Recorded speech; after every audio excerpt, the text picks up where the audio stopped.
Hello, कैसे हैं आप लोग? बढ़िया, आप सभी का स्वागत है, वेलकम है आपके अपने डिजिटल परिवार रैंक टू हायर चैनल पर।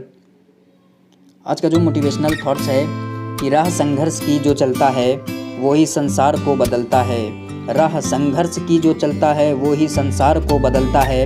जिसने रातों से जंग जीती है सूर्य बनकर वो ही निकलता है। आइए आगे बढ़ें। 24 अप्रैल की जो महत्वपूर्ण सुर्खियाँ हैं, महत्वपूर्ण जो बिंदु हैं, उन बिंदुओं को देखते हैं कि डॉक्टर सुमन केबेरी नीति आयोग के नए उपाध्यक्ष होंगे। अभी उपाध्यक्ष कौन है? राजीव कुमार। 30 अप्रैल को उनका कार्यकाल पूरा हो रहा है। उसके बाद 1 मई से डॉक्टर सुमन केबेरी नीति आयोग के नए उपाध्यक्ष होंगे। मुख्य निर्वाचन आयुक्त सुशील चंद्रा ने प्रवासी भारतीय समुदाय से विदेशी मतदाता के रूप में पंजीकरण कराने का आग्रह किया है। भारत और बांग्लादेश के बीच अगरतला अखौरा रेल संपर्क दिसंबर में पूरा होने की संभावना। गृह मंत्री अमित शाह ने पुलिस की त्वरित कार्य प्रणाली के लिए विभिन्न राज्यों के पुलिस बलों के बीच समन्वय के महत्व पर बल दिया है। नागरिक विमानन मंत्रालय सोमवार को सफदरगंज हवाई अड्डे पर योग प्रवाह कार्यक्रम का आयोजन करेगा। 7वां भारतीय फार्मास्यूटिकल और चिकित्सा उपकरण सम्मेलन 2022 सोमवार को नई दिल्ली में होगा।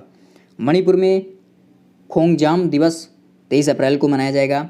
हील इन इंडिया, भारत को चिकित्सा का एक वैश्विक केंद्र बनाने का आह्वान। ये थे आज के महत्वपूर्ण जो बिंदु हैं, महत्वपूर्ण जो सुर्खियां हैं, ये हैं। आइए आगे बढ़ें अपने प्रश्नों की ओर। प्रश्नों का जो विश्लेषण है उसको करें कि डॉक्टर सुमन केबेरी नीति आयोग के नए उपाध्यक्ष होंगे। डॉक्टर सुमन केबेरी को नीति आयोग का नया उपाध्यक्ष नियुक्त किया गया है।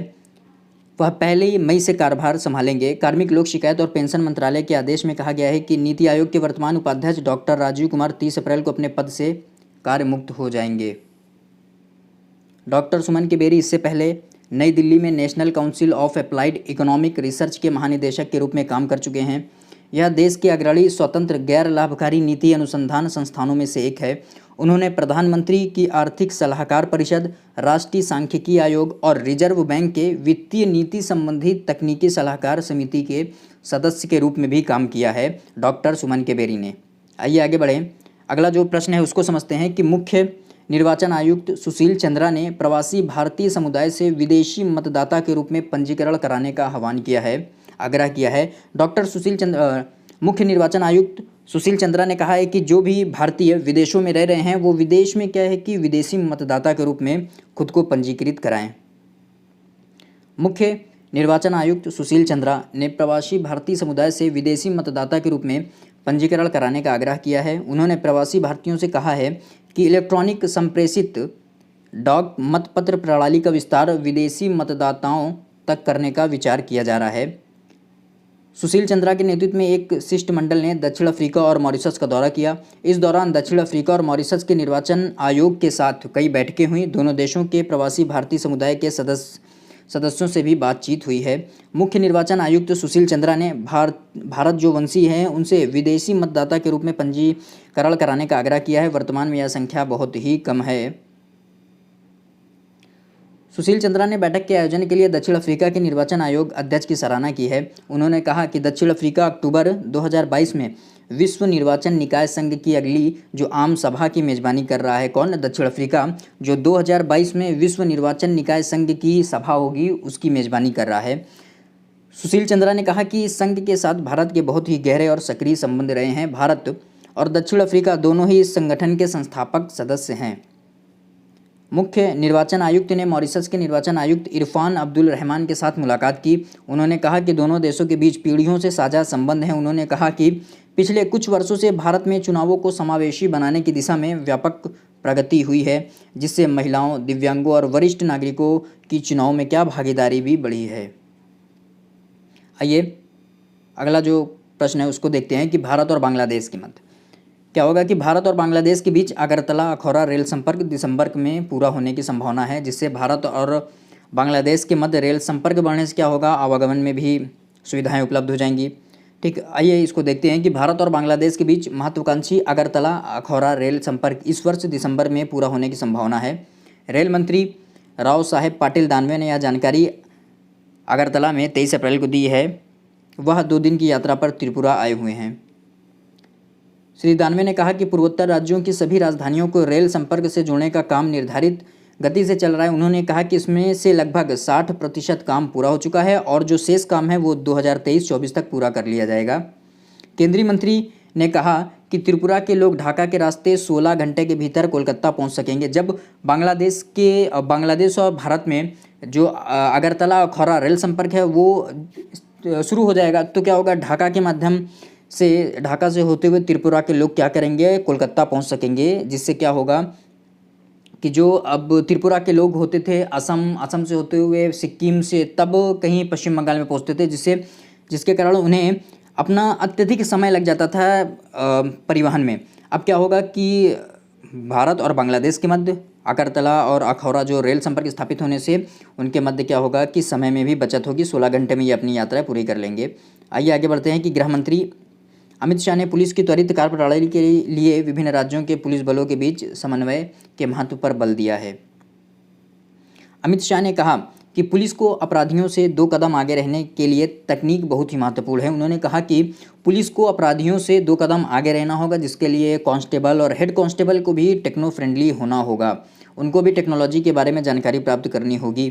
गृह मंत्री ने 23 अप्रैल को भोपाल के केंद्रीय प्रशिक्षण एकेडमी में 48वीं अखिल भारतीय विज्ञान कांग्रेस को संबोधित किया है। आपसे पूछा जा सकता है कि अखिल भारतीय पुलिस विज्ञान कांग्रेस का आयोजन कहाँ किया गया है? भोपाल में। अमित शाह ने पुलिस के आधुनिकीकरण के लिए शुरू किए गए पुलिस प्रौद्योगिकी मिशन, फॉरेंसिक विज्ञान विश्वविद्यालय और फिंगरप्रिंट आधारित नैफीस प्रणाली जैसे विभिन्न कार्यक्रम शुरू किए हैं। अमित शाह ने कहा कि भोपाल में विधि विज्ञान विश्वविद्यालय भी स्थापित किया जाएगा। विधि विज्ञान विश्वविद्यालय कहाँ? भोपाल में भी स्थापित किया जाएगा। अमित शाह ने अपने दिन भर के भोपाल के दौरे में जो वन समितियों के सम्मेलन में भी भाग लिया और जो सूखे पत्ते इकट्ठा करने वाले लोग थे उनको बोनस राशि भी वितरित की। साथ ही साथ भाजपा के कार्यालय गए और वहाँ के जो उनके कार्यकर्ता थे, नेताएं थे, उनसे भी मुलाकात की है। आइए आगे बढ़ें। जो अगला प्रश्न है कि नागरिक विमानन मंत्रालय सोमवार को सफदरजंग हवाई अड्डे पर योग प्रभा कार्यक्रम का आयोजित कर रहा है। नागरिक विमानन मंत्रालय सोमवार को 25 अप्रैल को नई दिल्ली के सफदरजंग हवाई अड्डे पर योग प्रभा प्रमुख योग कार्यक्रम आयोजित करेगा। नागरिक विमानन मंत्री ज्योतिरादित्य सिंधिया और राज्य मंत्री वीके सिंह संयुक्त रूप से कार्यक्रम का उद्घाटन करेंगे। इस कार्यक्रम में मंत्रालय और इससे जुड़े संगठनों, सार्वजनिक क्षेत्रों की इकाइयों और स्वायत्त निकायों के 500 से अधिक अधिकारी भी भाग लेंगे। आज़ादी का अमृत महोत्सव के हिस्से के रूप में यह कार्यक्रम प्रतिभागियों के बीच दैनिक जीवन में योग के महत्व के बारे में व्यापक जागरूकता पैदा करने में मदद करेगा। अगला है कि 7वां भारतीय फार्मास्यूटिकल और चिकित्सा उपकरण सम्मेलन 2022 सोमवार को नई दिल्ली में होगा। 25 अप्रैल को नई दिल्ली में इसका सम्मेलन, जो 7वां भारतीय फार्मास्यूटिकल और चिकित्सा उपकरण है उसका 2022 में जो सम्मेलन होगा नई दिल्ली में 25 अप्रैल को होगा। 3 दिन चलने वाले इस सम्मेलन की मुख्य विषय वस्तु क्या है? जो इसकी थीम है vision 2047 transformative road map for future. सम्मेलन का उद्देश्य फार्मा उद्योग और चिकित्सा उपकरण विनिर्माताओं, सभी पक्षधारकों और विशेषज्ञों को अगले 25 वर्ष की योजना बनाने के लिए एक साथ लाना होगा। केंद्रीय स्वास्थ्य और परिवार कल्याण मंत्री मनसुख मंडाविया।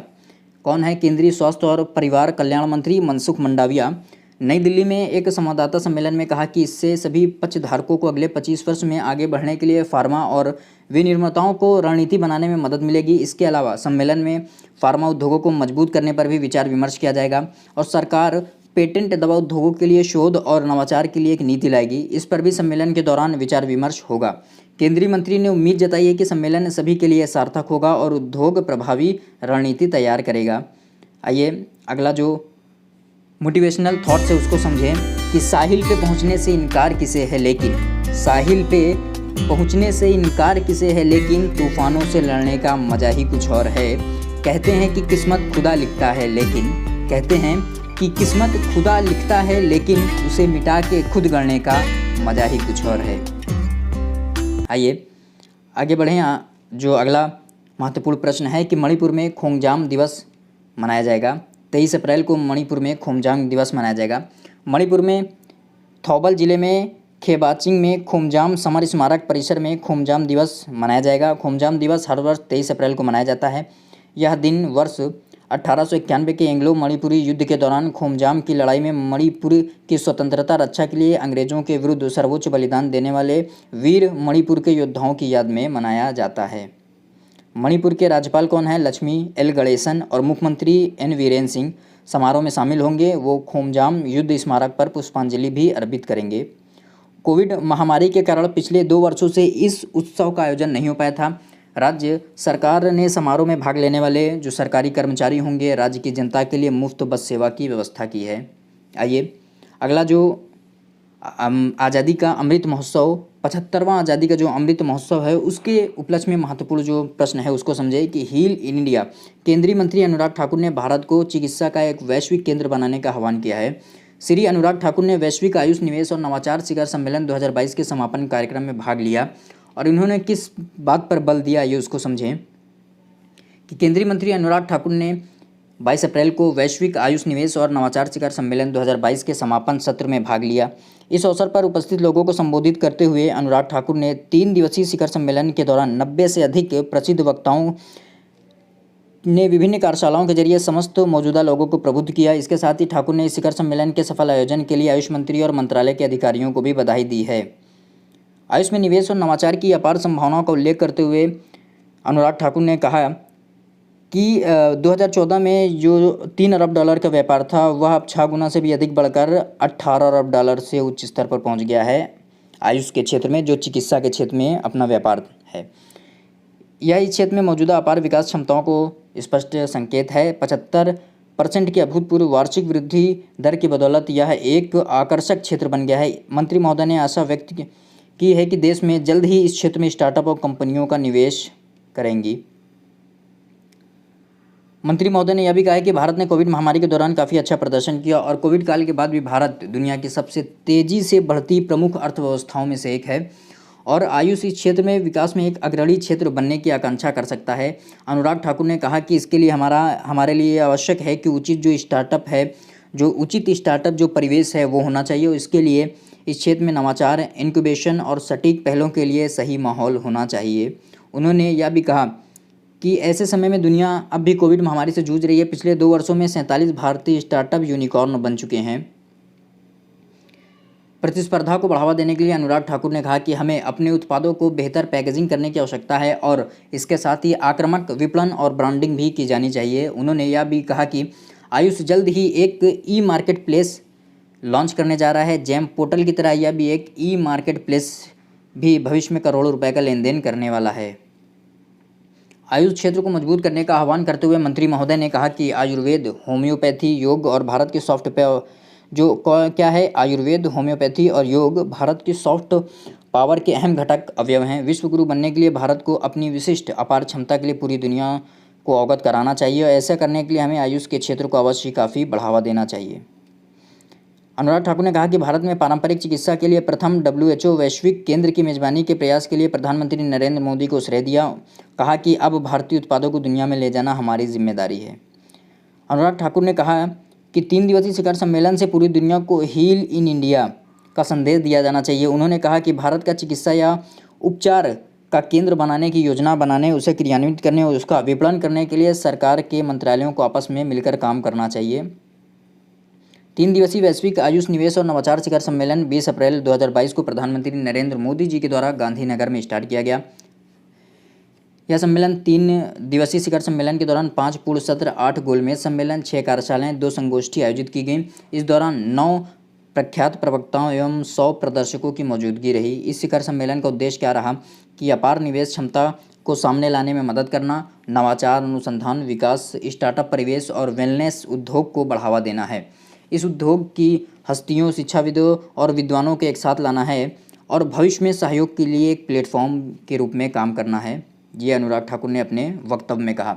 ये थे आज के महत्वपूर्ण प्रश्न जिनकी हमने चर्चाएं की। कैसी लगी आपको वीडियो को लाइक, शेयर, कमेंट कीजिएगा। चैनल को सब्सक्राइब कीजिएगा। आज यहीं तक।